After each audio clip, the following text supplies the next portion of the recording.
Well, hello, White Sox fans. Happy Valentine's Day. Hope tonight finds you well. This is White Sox Daily Live. My name is Ian Eskridge. I'm here with my co-host, the Danny Miller. How you doing, Danny? Tuesday. Yeah, this is welcome to your Valentine's Day edition of Chicago White Sox Daily Live. Sorry, just trying to liven things up here a little bit. We had the week off last week, so I'm feeling myself a little bit today, man. Put a lot of hard work in since being sick, and just looking to get rolling into tonight's episode here. So happy to be back, man. How are you? I'm doing all right. Can't complain. Happy to be back at it. Even more happy. Hey, what's up, Pusher? Dalsteak, how you doing? Luis Good Andrade, how evening. you doing, so buddy? What's up, Roodles? Roodles. I'm especially happy because tomorrow, pitchers and catchers report. So that Indeed. is music to my ears. I'm happy that the NFL season is over and we can move along to Yeah, what's we won't even important. talk about that debacle. Yeah, What a disappointment. And I'll leave it at that. Yeah. There's a lot of opinions. I don't want to get into them. This is a baseball podcast, but let's just say I feel most people when I can say that was a disappointing end to a great game. Yeah. No, great game Wow. until the last few minutes of it. Yeah. But, hey, like you said, why bother talking about it? Because everybody's already talked about it. You could have watched ESPN for the last 2 days and heard the same complaints over and over again. Yeah, but So, you got the people on one side, they're like, nothing wrong with what happened. And then there's other people that are like, I saw something, didn't really feel good about it. And that sums it up. yep, pretty much. Yep.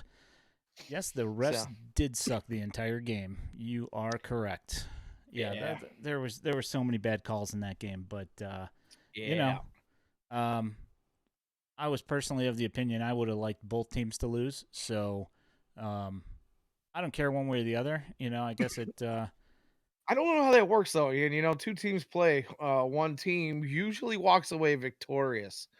I don't think they're gonna let a tie, go in the Super Bowl. I don't But know, man. Meteors have I don't strange know. effects on the outcomes of football games. Yeah, Um, I don't. You said you'd like to see both teams lose. I don't know how that's possible. But hey, uh, you know, in our world, in this day and age, who knows? yep. Pusher Anything's says possible. I have no idea what a catch is in the NFL, and I am right there with you. I mean, atrocious. No Every time. catch. There was a couple of them there. One Yeah. was called a catch, one that wasn't called a catch. I don't know, man. Yeah, let's do a Yeah. 5-minute review on every single reception in the NFL. Sounds like a great idea and certainly grounds for a great product. Wonderful. No kidding. No kidding, man.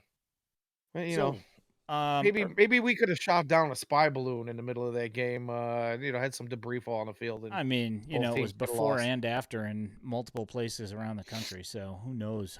What is going on here? Oh, I don't know, man. Just seems like we're in for a doozy of a year here. It seems like, don't it? Started off weird, Well, just keeps it's. continuing. I mean, it's 2019 times 4. Take 4. Um, so we get to see some Lucas Giolito now Yeah. in the best shape of his life, or at least in the shape that he previously had, apparently. Well, he's in the See, best shape of his life. yeah, I don't know. We'll see. I mean, clearly he's not going to have, all that junk, in the trunk down there. He's going to slim up a Oh, little bit, lean up. I don't know. I saw there some. goes his stamina. Yeah, I saw some. Uh, pitch lab work from him a couple of weeks ago, and he does look a little bit more lean, and that's supposedly a good thing. I mean, I guess the extra weight on him really obviously had some, non pleasing effects on his pitching last year, but we will see. I mean, it could be that he gets skinnier and it doesn't really change a whole lot. I'm hoping that that's not the case, but we'll see what happens here. Um, you did notice that earlier tonight, Bob Nightingale tweeted out that Mike Clevenger is not going to be put on administrative leave. So, At least as of now, anyway. yeah, at least as of right now, but he's supposedly, at least up to this point right now, it is looking like he is going to be at spring training. Yeah, So, nothing much the Sox can really do about that. It's in MLB's hands at the moment. There's a lot of people out there still kind of crying about why the Sox haven't done anything in this situation. And the reality is, to keep it short, their hands are tied. If MLB does not put him on administrative leave or suspend him in any way, shape, or form, the White Sox have zero recourse. They have to use him accordingly. They would have to use them. They would have to use them essentially in the same way that they would have used them had these allegations not come to light. Uh, and if they don't, Mr. Clevenger has a right to file some grievances against the team, which makes things get even uglier. So for right now, folks, keep your pants on. We'll see how this thing plays out. I saw an old friend of yours actually make a nice little post on Facebook earlier today that I haven't seen this person in a while. Maybe it's I'm not paying attention, but she made a good point. You remember when a few years back, Patrick Kane had some pretty nasty allegations going on for some time, and it turns out that all that stuff kind of came to be fictitious, and the Patrick Kane that we have all known and loved went back to playing hockey, and it was a stain for a little while there. But I'm not saying that's necessarily the case with Mr. Clevenger, but it's possible. So I'm not going to call the guy guilty until we know and hear more. yeah, I mean, we talked about that situation. It's not. I mean, it's just it's unpleasant all the way around to think about that is even a possibility of something that did happen. Um, I know that most people have completely bailed on that signing. I'd say probably you would think that probably 85% of the fan base was not thrilled with the signing in the first place. So this just gives them more reason to Right. dislike the signing. And I'm not going to defend the guy uh, because it's just not a good situation. I mean, if you're being accused of something of that manner, I mean, regardless of you're just putting yourself in questionable situations. Is my thought. Right. You know, Right. and Uh it's just ugly. yeah, and that's the thing. It's ugly. Even if it, like I said, even if this turns into like a Patrick Kane type situation, I feel like the way this is kind of played out was a little bit different than what Patrick Kane went through. Social media has really kind of dragged this guy over the coals pretty hard. Not that they weren't during the Patrick Kane thing, but it just seems like, I don't know, social media has kind of taken more of a hold than it ever has in the last couple of years. And we've talked about the court of public opinion. I'm not going to defend the guy. I'm not going to not defend the guy. I'm just going to ride that fence right in the middle until I'm going to let the system do what the system does. Whether the system, you can make arguments for the system being broken, but there are policies in place. There are people that handle these kinds of things. I'm going to leave it up to professionals, and we'll go from there when we get more news. Yeah, I mean, what else you gonna do? I mean, like you said, the Sox are at the mercy of the of the MLBPA and MLB. That's the long and short of it. And Exactly. until a decision is made, they really can't do a whole lot. Otherwise, like you said, there's going to be some sort of a grievance there, and it's just not And that's anything really that the they only want to reason deal I with. bring any of this up is that, there are still, like I said, it's still out there. There's still some people that have some vitriol towards the Sox uh, during this whole, thing and the way the Sox are handling it. Well, the thing is the Sox are doing what they can, which is basically nothing. They really can't. I mean, sure, if they went out and did what fans want them to do, or at least a large majority of fans seemingly, and they went and just cut ties with this guy, yeah, they can do that and they can eat the contract. But then they've got to deal with grievances, which makes this even uglier. So why do that, just to appease some folks who are angry at the moment? You got to let it play out. It is what it is. Yeah, especially with the way we know that the season goes. Generally need somewhere between 8 and 11 pitchers to finish a major league season, and their depth is not where you would like it to be. So, if they're going to cut somebody, it better, for the team's sake, it has to be 100% concrete. And I will say this, this has been being investigated since the summer. I don't understand how this is like the investigation has not been concluded yet. I did see somebody suppose that the reason why the deal happened so quickly is because Clevenger thought maybe that the investigation was gonna the fact that it was happening was gonna come out at some point in the near future, so he wanted to get signed and everything before everything actually came out, which is an entire, it's an awful thought, but I mean, it is definitely a possibility. Well, there was also something else that I saw floated out there as well, and it kind of goes along with that whole thinking of this has been going on since last summer, and it has not come to a conclusion. The question is why, and Yeah. some folks seem to think that maybe the evidence against them is flimsy. I mean, you can throw pictures out there. People do it. People get catfished on the internet all the time. This could be one of those situations. I think they're really just taking their time to make sure that they get it right. And, we'll just have to wait to see what right is, whether, he's guilty or not guilty. That's up to, the investigators. Yeah. So, moving along, the rest of the pitching staff obviously showing up as well. I know that with the WBC, that there is going to be some weird,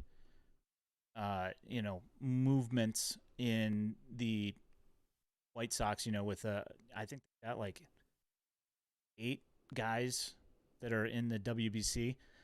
So there's going to be a bunch of movements. Guys are going to pop into camp and then they're going to be gone, and it's going to immediately put the cohesiveness of the team in flux. I think. I mean, I know that that was one of the things that Pedro Grifol was really wanting to hammer, was getting the team together. Right. And of course, it happens to be the year that half of the team, half of the team that's going to be on the opening 26 is, on a roster somewhere. So that kind of throws a monkey wrench in the works.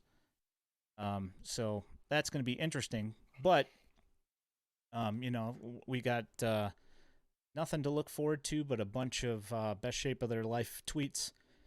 And I've been saying it for weeks, man. yeah, It's going to be the same old rhetoric. He's coming in. It is age 34 season, but he looks better than he has the rest of his entire career. yeah. Yeah, so and also, obviously Liam Hendricks not going to be there, so um, you have to assume that there's going to be some sort of a feeling out process by Grifol, trying to figure out who's going to be the closer for this team. And do you go with the guys who have done it a few times? And by a few times, I literally mean a few times. Joe Kelly doesn't have that many saves in his career. He has the stuff to be able to do it. Graveman has done it a little bit, but it never worked out anywhere except for Seattle in a giant, park. So Right. there's going to have to be like some sort of a competition to figure out who's going to be the closer. And I would not be surprised if Kelly and Graveman both said, just let Raylo do it because we don't want to do it. I was just thinking the same thing. You almost took the words right out of my mouth, honestly. Because Raylo has made it quite clear in some of his interviews and press releases that he's willing, not only willing, he was looking forward an opportunity to take on that role. And I'm sure a lot of guys would say that kind of thing. But I don't know. There was just a feel that he really wants it in some of the things that I've read. And to me, that's part of being a closer is having that, that fearless, let's go, let's bring some smoke kind of attitude. You know what I mean? So I don't know. We'll see how it plays out. But I'm with you, man. I don't know how they're gonna figure this thing out in the short amount of time they have to figure it out. But that's why they get paid the big bucks. Yeah. Yeah. Yeah. It's,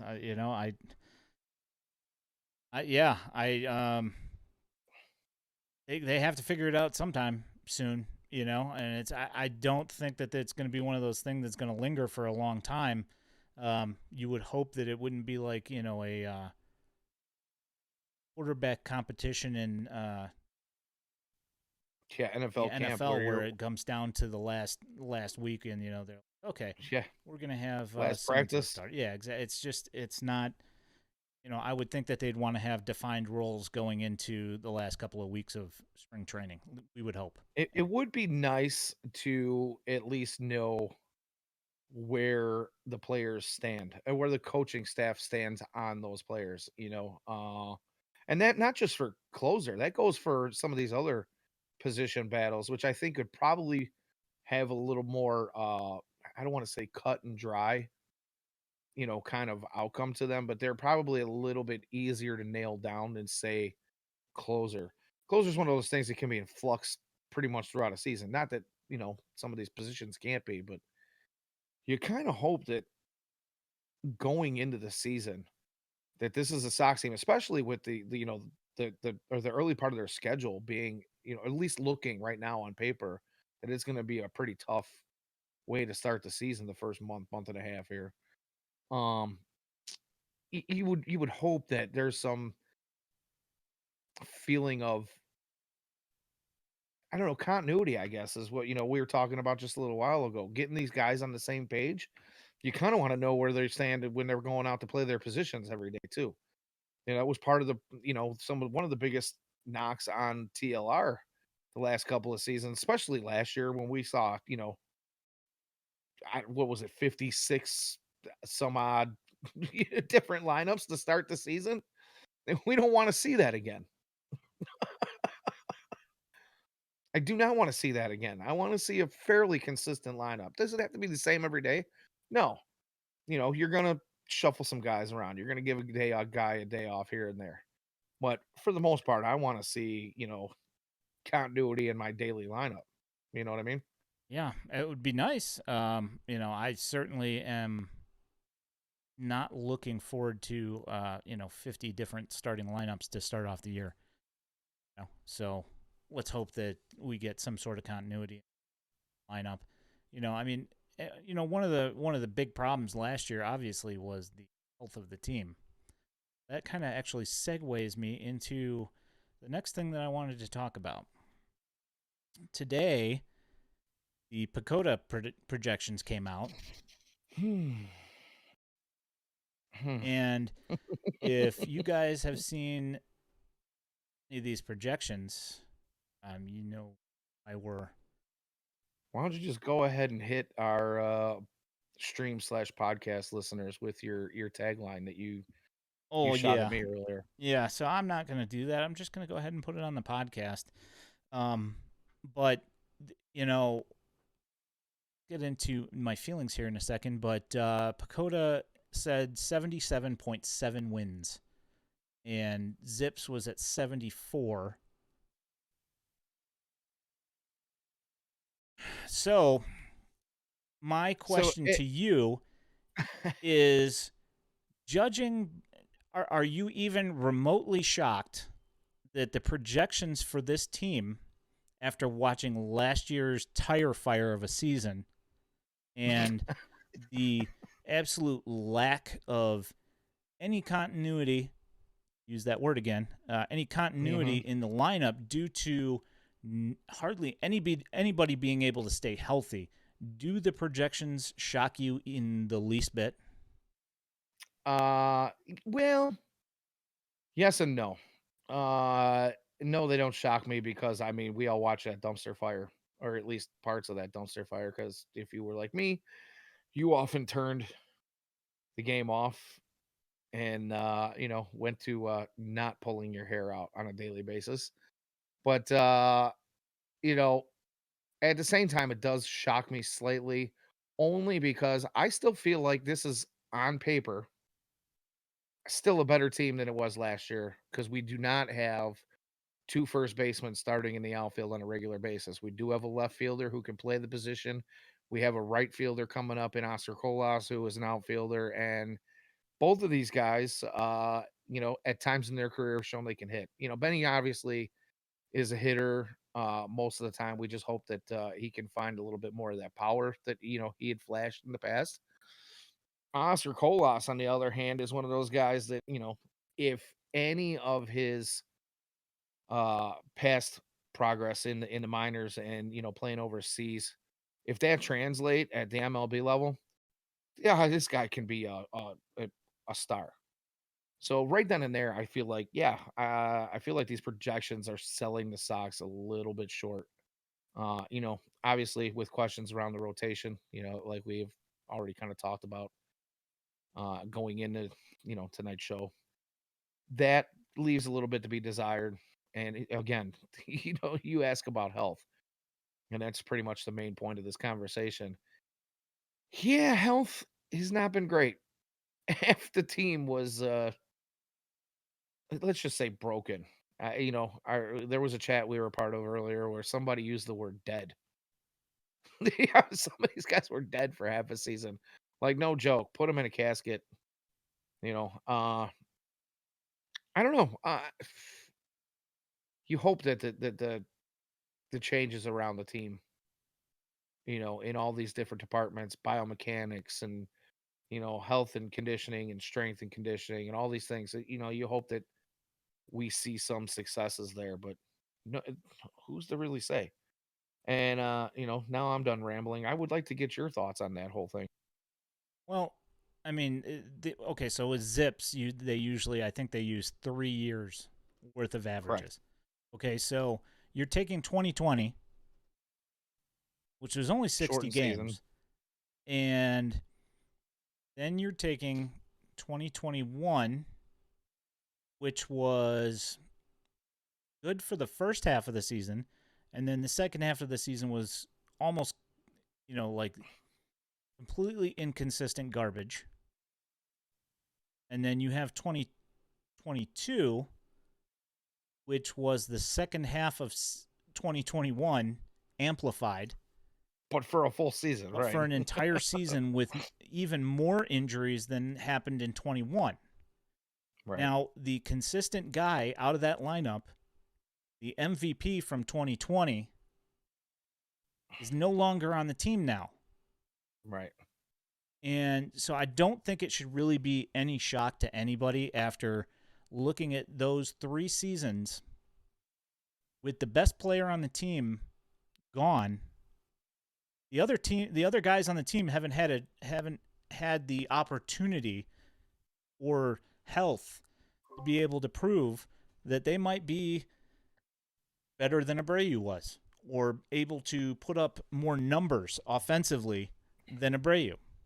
So you take Fair Abreu point. out of that lineup, and I don't think it should shock anybody that none of the projections for the White Sox are any good at all.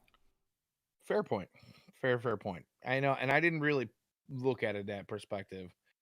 And maybe I'm not looking at it from that perspective because one of those people who takes pride in kind of trying to get to know my prospect that's coming up. We talk about prospects are suspects, and everybody and their brother. It's like, oh, they haven't done anything until they step on a major league baseball field, and that's true.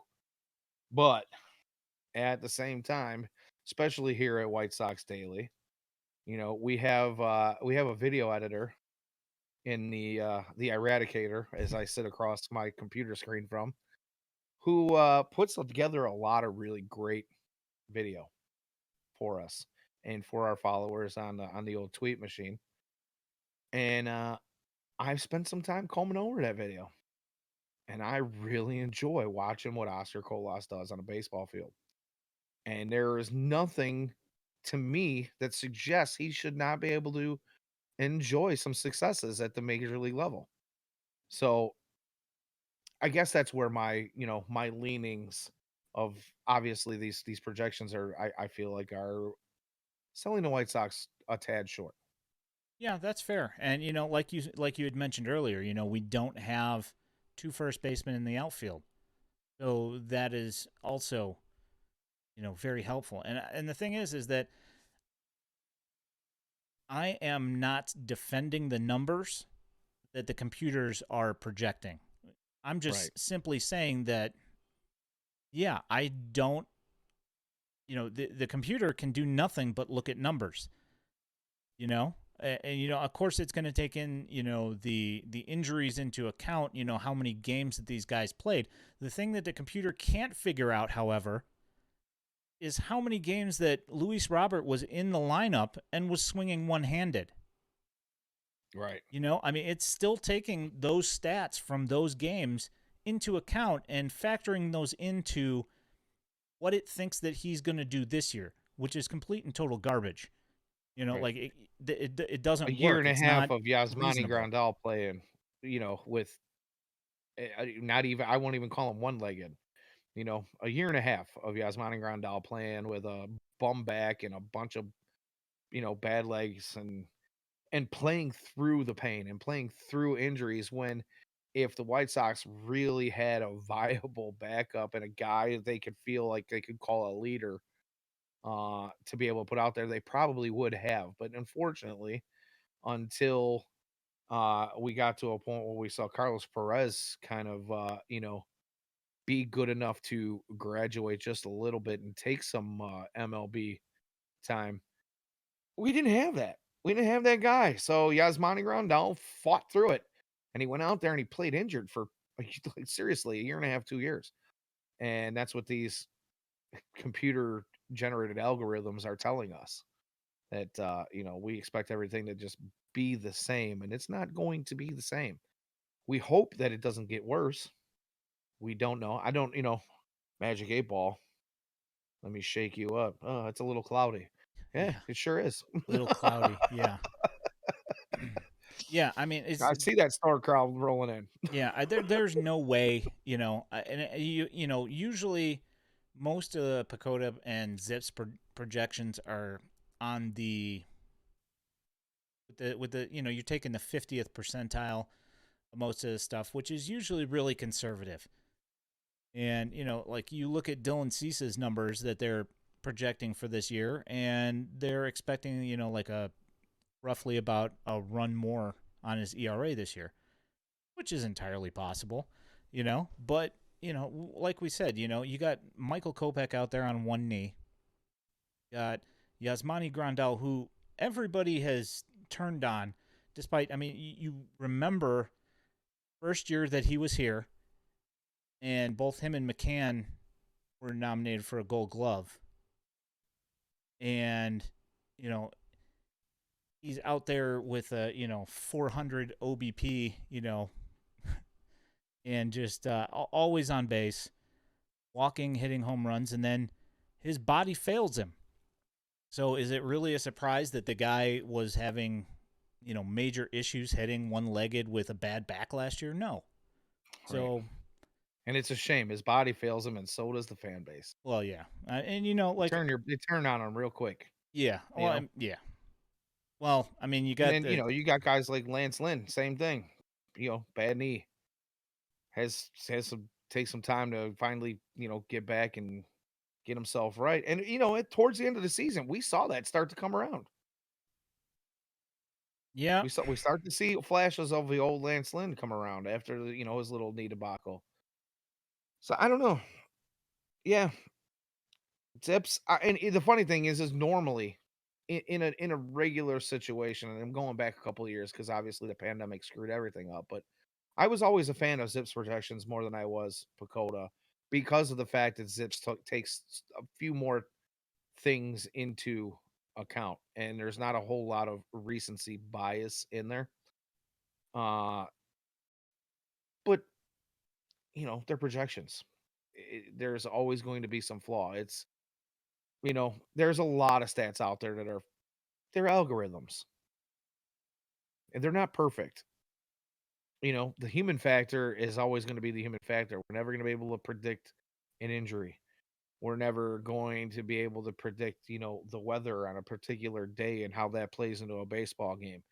And there's going to be factors that are always, you can try to average those things out all you want to. There's going to be factors that take those numbers and, it's going to do some things. It's going to play with them, fiddle them around a little bit. And there's no perfect way to do this. Certain algorithms are better than others. Well, the I thing you said, particularly am not a fan of fond of, projections as a whole. yeah, no, that's fair. But Not for season long projections anyway. yeah, no, yeah, and then preseason, where you don't know what's going to happen, it's always a crapshoot anyway. But I will say this: is that PECOTA over the last, I think, 10 years has been a lot closer than Zips has. Yeah, and that's crazy because I did always like this, but PECOTA actually has been better. At least, at least on the win totals. I didn't look into individual stats so much, but at least on the team's overall win totals, PECOTA's been closer. So Right. And whatever. as I say, I'm not a big fan of projections. I'm not, but I will be happy to give you mine if you ask. Yeah. Well, we'll go ahead and do If I that at meet, some point. yeah, if I meet one of you guys out at a bar or see you out at a game, Yeah. by all means, I will give you my opinion. Ladder Enjoyer says I just can't really buy into a projection that says that has the Sox and the A's within 2 wins of each other. No, I 100% agree with you. There's, I don't at this point, Ramon Laureano, like that's the only guy on the A's that, now that Cole Irvin's gone, that's the only guy that I can think of that I remember who's actually on that team. I was gonna say you can't name me 4 guys Oof. on that team. Yeah, terrible. And even if you could, you couldn't tell me who they were or what they've done, Yeah, no, you know? it's bad. You spoke of turning off the game last year. Yeah, Um, I did it. since I know I'm not alone. since we were on last, one of the reasons that you would keep the game on at least to a point was Benetti and Stone. Since we streamed Absolutely. last, they re-upped their deal, so that's good. Um, some weird stuff Yeah, going almost on with sounded Benetti, but begrudgingly, though. yeah, it was kind of weird. The no agent thing, and yeah, just kind of weird. Um, Yeah, the stories about it not being a very easy process, you know, uh, take that how you will. yeah, kind of weird, but thus is Seems being that way. the There, White Sox. it's the White Sox, Yeah, right? exactly. Exactly. It's the White Sox. It just seems like nothing when it comes to, negotiations is easy with the White Sox. So it got announced yesterday that the Ghost Runner rule is now becoming a full time thing, no longer just a demo period for the Ghost Runner rule, and that is now always there during the regular season. How do you feel? Couldn't Do you hate that rule, or are you just kind of okay with it? What do you think? I absolutely loathe it. I 100, I get the idea of not having these 25 inning games, which, don't happen often, but when they do, it's a marathon. Um, but at the same time, could we have played around a little bit with maybe, a guy on first, so a guy in second, like, do we have to score immediately? You finish up the game in the bottom of the ninth, and you're like, okay, well, we got to end this in the 10th. Does it have to be that quick? Can we go 2 or 3 innings of regular play and then go to the the runner on Yeah, second no, base. I can see that. Yeah. I mean, luckily for you, with Tony La Russa as the manager, you didn't have to worry about it for very long. Well, that's true. That's His absolutely true. his management of those 10th innings were works Man, of we'll just art in helping the throw other Liam team Hendricks win. on second base because we don't know the rules. Yeah. Oh man, that that was rough, man. I just. Oof. But yeah, that's coming back. Did you see the change in the position players pitching rule that came out today?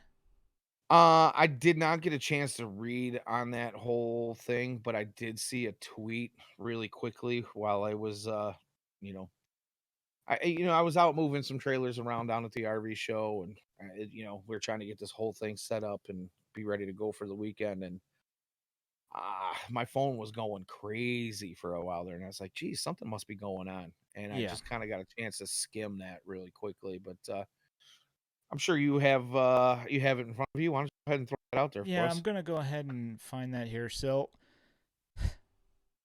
really bizarre because like one of the things that people enjoy is they like watching people hit huge home runs regardless of who it's off of. But when it's a position player, it introduces a humor to the game and gives everybody a good chuckle, including the players. Like when you see Anthony Rizzo go out and strike out Freddie Freeman, and both of them are laughing. It's funny, and It is. It's fun. yeah, it relaxes people a little bit, but some of that stuff's going to change. So here is the change to it. And I'm glad you bring that up with the Freddie Freeman and Rizzo thing and the laughing because, this is a game where we put our players, in front of TV cameras and put microphones in their face every day. And it's an opportunity to see them be human. You know what I mean? And they're real people. And when you see that laughter and that fun happening on the field, that's the kind of stuff we used to do when we were in Little League. You know, kids on a baseball bench with their little chants that are funny and these guys are doing similar things out there. You're joshing on each other a little bit. I don't see anything wrong with that. Yeah, I mean, you're mean home run, psh, you Mm, know. yeah. So now the team in the lead has to have a 10-run lead to put a non-pitcher on the mound, and the teams trailing by 8 are allowed to do it at any point in the game if they're down by 8 runs. And then any time in extra innings, they're also allowed to use a position. So say they've burned their bullpen and they're in extras, they go ahead and throw a position player in there, regardless of how much they're down. Well, with the ghost runner on second base, I see that happening next to never. Yeah, no, for sure. You know, I I don't really see the point in it, to be honest. It's like if a team just wants to flush a game down the toilet because they don't want to burn any more of their bullpen, okay, fine. Especially like once it starts getting to like August, and you've got somebody like Ricky Renneria or Tony La Russa, he's trying to use as many bullpen guys as they can in a game. If you burn through your bullpen and you've got 3 guys that you've brought up from AAA in the bullpen and they've already pitched, they've already made 20 appearances at this point. Like, why are you now forcing them to use pitchers if it just doesn't make a whole lot of sense to me. Not to mention, on the fun aspect, it doesn't really make a whole lot of sense to me either. So Yeah, and then there's the whole thing about like you talk about injuries on a MLB roster. What are we supposed to do? We're supposed to now bring up guys from high A and double A because there's an injury or several at the MLB level, and we can't just slot a regular position player in like once or twice in a month. We got to bring some kid up who's not ready. Yeah, because we gotta burn some innings. I don't know. It's ridiculous. yeah, it doesn't really seem to make a whole lot of sense to me either. But I mean, I understand, that with the pitch clock and I don't. Did you see the picture of the new bases compared to the last year's bases? No. It's substantial. You should look it up on Twitter. I could bring it up, but it's. Eh. I mean, literally, it's just a bigger square compared to a smaller square. You know what I'm saying? Well, we're all here on the stream right now. I think we're all capable of finding a picture or two on our own. Fair enough.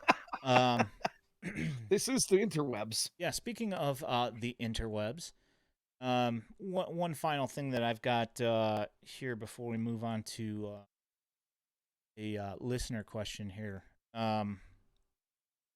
They announced today that the minor league TV package will be added to the MLB TV package. So if you've got, you're watching, you can watch, assuming that you're out of market, of course, because we certainly can't do away with blackout rules. But say you were out of market and you were watching the White Sox, and the White Sox started at 1, and they're over at, say they end at like 4 or whatever, and say like the Dash are playing or whatever, that on you still. I haven't gathered yet 100% what the deal is, but they made it seem like just the first pitch app is included in your package now. So your username and all that stuff should work on the MILB TV first pitch app. But there's also another couple of words. They just use really weird verbiage in the announcement, but it seems to me that there's going to be some minor league games on the MLB app, but I'm not 100% sure exactly how it's going to work yet. I also haven't figured out. I mean, I'm assuming that you can still just go get the MILB TV and just pay for that alone. But I also, it's again, like the statement that was released today was really vague. So there's no definition there as to whether, now if you want to watch minor league baseball, now you got to pay for the entire package and pay $150 a year or $25 a month for MLB TV to get access to MILB, but I would hope that that's not the case. And I also don't know, T-Mobile gives away MLB TV for free every year. Is Right. MILB TV going to be included in that as well? I don't know. There's a bunch of stuff that I'm kind of like a little hazy on and don't really know. But it's just an interesting development. I don't know. We'll see. We'll see how it ends up working out. Whatever. Hopefully we get some details here in the next couple of weeks because obviously I'm interested. With all the minor league stuff that we do for the Twitter account. Is that obviously it's going to affect us in a fairly large way and. It could be a really, really good thing, and it's going to be good for, minor leaguers getting seen, at least to a point. Right. I don't know exactly how many, the average fan. I don't know if the average fan's really gonna hunt out watching a Kannapolis Cannonballers game. I don't know. I know that we have, almost 5,100 followers on Twitter who are interested. But, for the most part, like they're looking for the big name guys, like they want to see what Ryan Ramos is doing. They want to see what Popeye Rodriguez is doing, what Colson Montgomery's doing, like they want to see the big names, they're not necessarily interested in, watching an entire game, of minor league guys, which, whatever. Your thing is your thing. I enjoy it, but, some people do not. I don't know. I'm looking forward to seeing what the entire thing comes with. MILB games are included with the subscriptions, including at bat only. Hmm. Mm. Uh, Yeah. So my question is that I would assume that you could probably still just subscribe to MILB, on its own, the first pitch app on its own, but I don't know yeah. for sure yet just because I haven't seen like an official this is what you can do and this is what you can't do. One of the things that was a big complaint for people that had the first pitch app is that there is not a like an Apple TV app or a Chromecast app for pitch. So it's really difficult to actually watch a game not on a screen or on a mobile device. So that's kind of a pain. But if you can, it would be really nice if you could actually get an app that was fully functional and you could actually watch like on a big screen. That would be pretty fantastic, I mean, actually.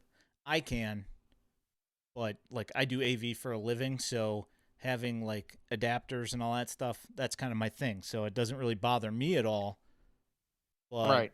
like the average person's not, tech savvy enough to figure out how to do this stuff on their own Right. and might not Yeah, be I was worried trying to about it. figure some things out about screen mirroring and all stuff and how, a couple of 2-3 years ago now, MLB kind of put a block on all that stuff because I was doing I had some apps and some things. I was trying to watch outside on the the smart TV in the garage wirelessly, and I eventually ended up figuring it out. But there were some things that you had to go through to make it work. You know what I mean? They kind of put a kibosh on all that stuff because, of course, TV contracts and money. We gotta get all ours. Every we don't get enough from the fans already as it is. Yeah. So I mean, we've talked about like how much MLB loves to shoot itself in the foot with its discoverability, and the changes that they've made to their app are certainly no exception. I mean, it's just any kind of accessibility to their apps. For anything, whether it be sharing of highlights or clipping highlights, or saying like just putting something out there. It is difficult to get it. I mean, there are ways around it, obviously, but I mean, they make it, you have to jump through some hoops to figure some of this stuff out. um, and I gotta apologize really quickly here. I know I'm noticing my picture quality isn't exactly the greatest right now. I don't know if it's the weather or what, but Yeah, I don't the know, internet seems to be a little wonky. but you can Which, hear and you you can know, talk. So there we go. well, as long as you can hear me Yep. and that doesn't sound like robotic, then we're good. Yeah. So Nobody wants to look at this ugly mug anyway. I don't even know why I do this. So Should just Ladder put a Enjoyer says that the old MILB TV subscription has just been replaced with At Bat. You can use either app, First Pitch or MLB, for the games. Okay. I don't know. I guess we'll see what we get when that we sounds get easy there. enough, I guess. Yeah. Yeah. Um. So I wanted to bring up we had gotten a question through the site Yeah. whitesoxdaily.substack.com. Wow. Says Ian's been fumbling through the old viewer mailbag. the tool bag of things here we got. Said, is it possible to discuss the possibility of a philosophical change in how the White Sox acquire minor league talent? Said the White Sox will never compete with the Mets, Yankees, or Dodgers financially, so why not go after players who are blocked due to long-term contracts that were handed out the past couple off seasons? For example, Seager and Semien in Texas are under contract for another 9 years. Why not trade for the Rangers' top shortstop and second base prospects in order to bolster the White Sox minor league system? So, I mean, yes, of course, this sounds like a good strategy, and I'd say that, they kind of did do that when they did the Chris Sale trade and the Quintana trade and the Eaton trade. Is that they took, some guys who were blocked by other people at the time. Like the Nationals had Scherzer and Strasburg. They had some horses in the pitching rotation, so they made the trade there. The Got us, issues, Luke. yeah, I'd say like the thing is that if a team is signing a big time free agent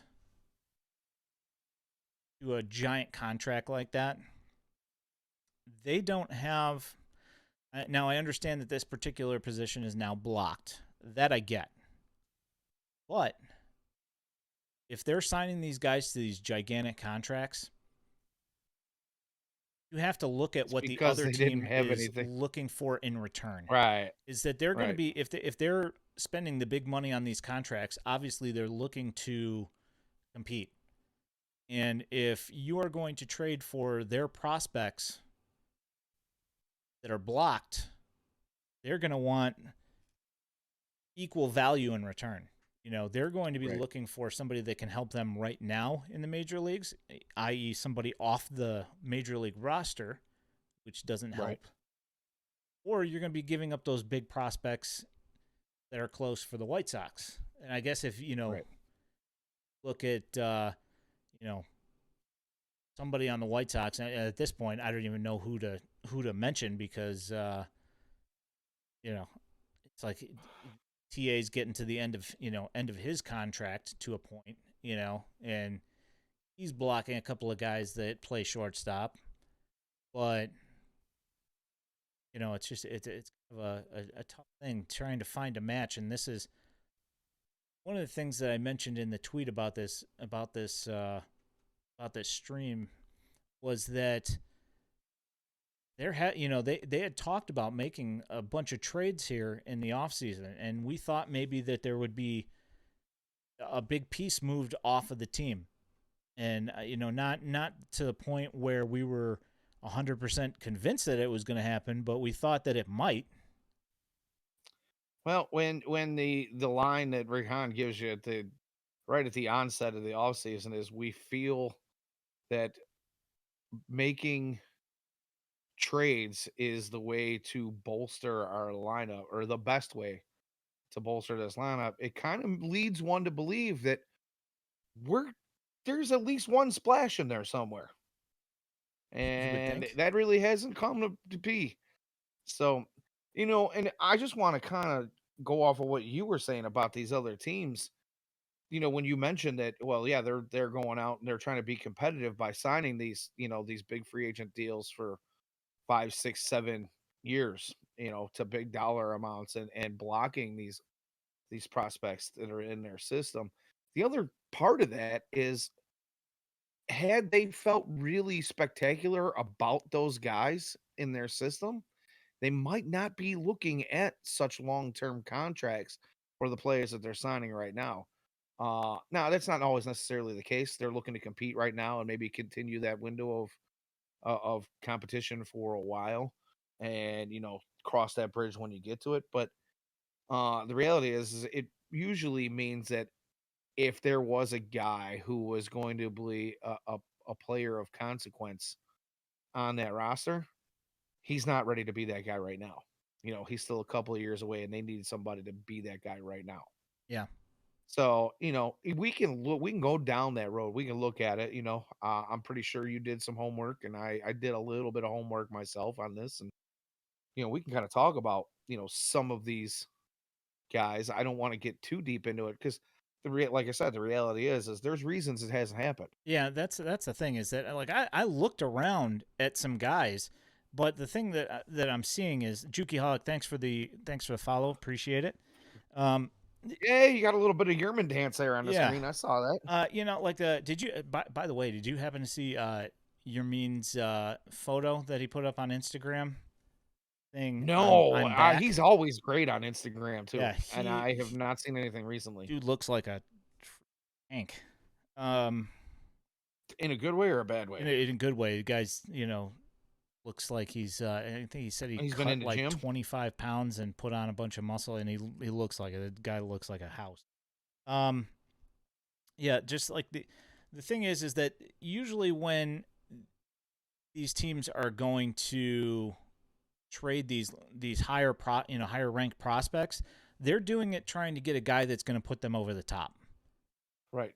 And if this team fails this year, meaning the White Sox, they do have a lot of bullpen pieces. And this is one thing that I had put thought into, is that if this season goes completely sideways, at least Rick Hahn's got something to deal at the trade deadline.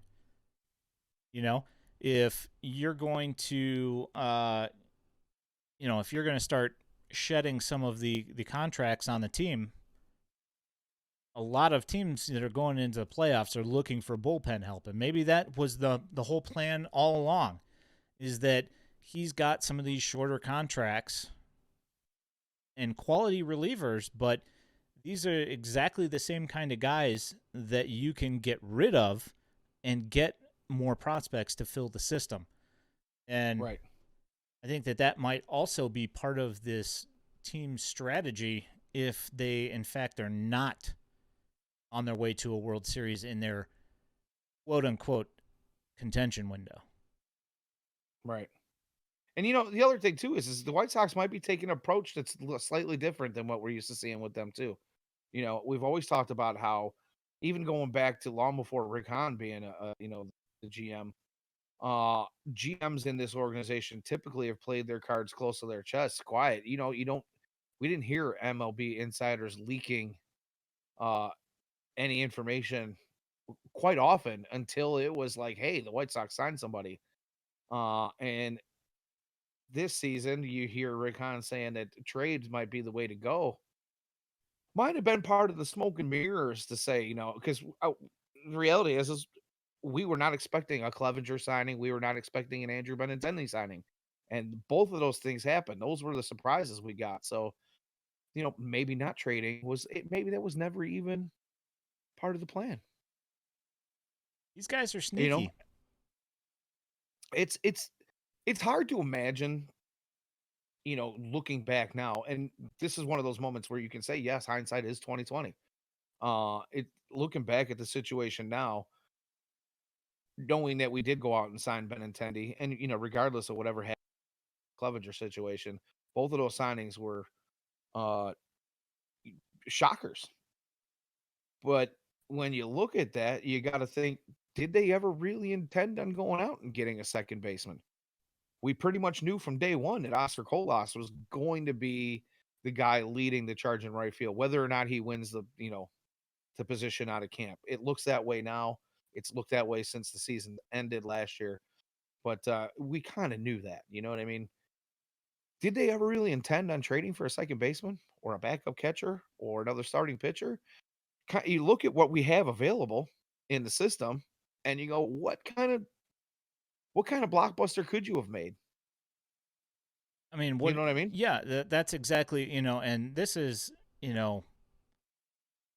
going back to the strategy of trading for the White Sox, is that, if, say, Tim Anderson is unhappy here, which, if you've seen his social media posts, he's, of course, saying some cryptic, Yeah, I mean, some people would even go as far as saying the boy's lost his mind. Yeah, no, well, that's fair enough. But I mean, say that, if something happens and you're not going to trade from your depth that you have, because I mean, at one point, the White Sox had no depth at second base, shortstop, third base. They didn't have anything. I mean, this third base is still kind of iffy.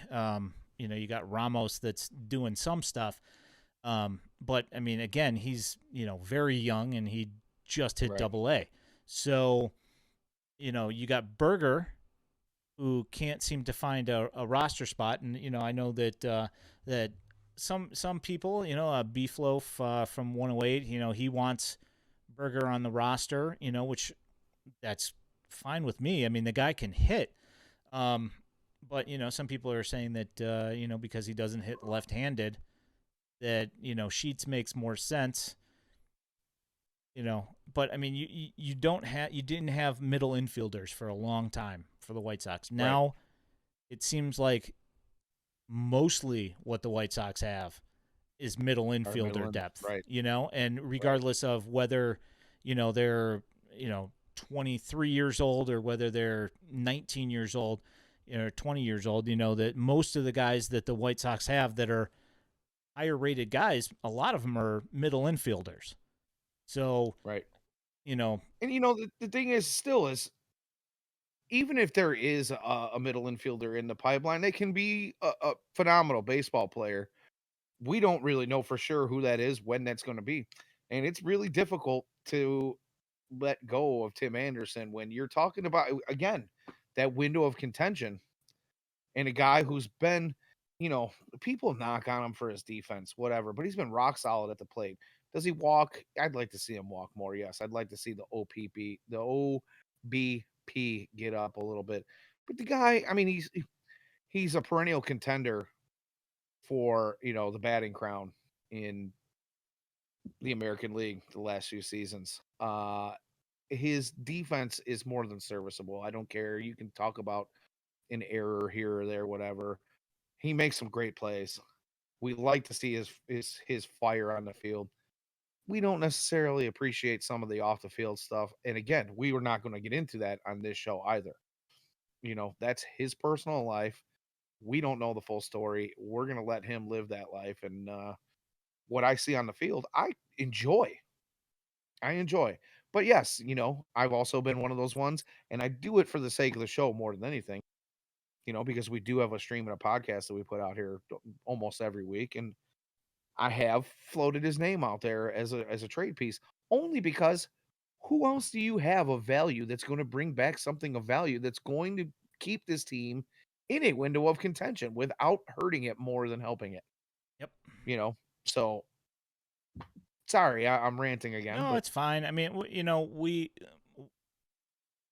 they with the roster construction of this franchise, there's only so much that can be done, and right, with the state of the farm system as well, there's only so much that can be done. And it's like you can trade, you can change your trade strategies as much as you want, but the thing is that the talent has to be there for somebody to be willing to take whatever you're willing to give them to give you what you want, and right, like just like fleecing, trade fleecings don't happen really all that often anymore, you know? right. So, Well, when this question was posed to us originally, you and I talked about it a little bit, and the first thing I said was it's an interesting idea. But after going to look at it, we kind of decided that we would break it down. You're going to look at the National League, I'll look at the American League, and like you, I didn't get too far because I looked at the top couple of contract, and I didn't look at shortstop as much as like second base because that's really where the White Sox are in a position of need right now. I looked at the top contracts lengthwise in the league. So, I did the you same brought up thing. one of those names you brought up was one of the guys I looked at in Marcus Simeon, and I looked at the Rangers, prospect list. And I think the first, guy who was labeled as a second baseman on that team was like their fourth or fifth prospect. And it turns out that he's actually more of an outfielder than he is a second baseman. Played a lot of center field. You Houston, same thing. I mean, they've got a bunch of shortstops that are, tied up over there. They got a bunch of pitching in there, but really not a guy who's labeled as a second baseman till you get further down. And then there's some other teams out there that Ronald Acuna Jr.'s brother is a prospect with behind one of these guys that's Luis tied up. Angel. Yeah, Luis Angel Acuna, but I believe he's only 20 and playing in like high A maybe, and is got an opportunity to. Or maybe I'm confusing him with one of the other guys. I don't know, but again, he's not really projected to be his brother. at this point in his career, and he's a few years away from being on a major league roster. And if we're looking to fill a hole at second base right now, these are not the guys you want to go. So yeah, we could essentially go after and trade for one of these guys that is blocked by a major league contract that's 5, 6, 7 years long, but they're not going to have an impact on this White Sox team this year or maybe even next. Yeah, perpetual rebuild. That's exactly what they're not looking to do. So I think that's probably the reason why they don't, why they're not going to go in that direction is just, Right. They're trying to, I know at sometimes it does not look like it, but they are trying to win, at least to a point. They're trying to win with what they have now. Now, Right. what you think about what they have on the roster right now and it being able to be done, that I can't help you with. But I can say that they are trying to, they do want to win. It just has to be on Uncle Jerry's terms. And whether or not that will happen, who knows? Speaking of Luis Angel Acuna, so one thing I was thinking about doing for next week, I have a box of Topps Heritage minor league cards sitting around. And I was thinking about cracking that box open next week. Stream, trying to get possibly a Brian Ramos or Oscar auto card. Wes Cath. That'd be cool. Montgomery. I figured it would be fun and something different, and I love me some minor leaguers, so. Don't we all? Yeah. Well, isn't that what we're here for? Yeah, I'm here for it, man. Yeah, so I think that's probably that's it for this week. Oh well, you don't want to talk about the Padres signing Michael Wacha today? No, I don't. I mean, sorry, I couldn't leave the show without mentioning it. That's team, about as far as I'm going to take it. I just, yeah, I saw it all over Twitter today. People whining and crying that the White Sox didn't sign Wacha. I don't care. Whatever. It's not, like if we're talking about things that are going to put the White Sox over the top and get them to the World Series, Michael Wacha is not freaking going to be Michael Wacha. Stop complaining. So, oh boy. Yeah. At Daily White Sox on Twitter. WhiteSoxDaily.substack.com is where you can find this in podcast form. You can also find articles, which have not been forthcoming as of late. But, again, it's something that, we'll throw some up there. It's just been... yeah, we'll get there. I haven't even started on the one I've been talking about for like the last 3 weeks. Yeah, it's it's tough. Oopsie. But now the baseball's starting up again. Oh, look who it is. It's Grimtall. How you doing, buddy? Grimtall. Yeah, so what did you miss? I don't know, everything. Yeah, we're wrapping it up here, bud. We love you, but you're a little late. Yeah, late for the podcast part of it, anywho. Yeah, hey, we so can stick around chat for a few minutes. WhiteSoxDaily.substack.com. You can find us on YouTube and on Facebook. Just go ahead and daily. I put some nice little moments from this past year of minor league baseball up on the YouTubes and on Twitter. So if you haven't seen them, go ahead and take a look for them. Yeah, by the way, thanks for putting some of those videos together, man. Watching the cycle game from Popeye was pretty good. Some of those highlight reels you put together are pretty awesome. Yeah. Speaking of the cycle game, Tyler Osick is. I'm sorry, Tyler Osick. Yeah, no, yeah. Popeye hit the 5 home runs in 5 games, but that's what it was. Yeah, Tyler Osick is looking for baseball players that are looking for remote coaching, and he said he was looking for like 10 guys. So if you are so inclined or know somebody that would be, look him up on Twitter and go ahead and send him a DM and tell him you're interested and hook you up with some of his workout plan and diet plan and all sorts of drills and stuff. It's definitely cool. But yeah, that's it for this week for White Sox Daily Live. We will catch up with you guys possibly probably next Tuesday because there's actually going to be like real stuff to talk about, which I'm actually stoked about. But yeah, my name is Ian Eskridge, or my co-host, the Danny Miller. We will catch you guys next week. Thank you. Have a great night.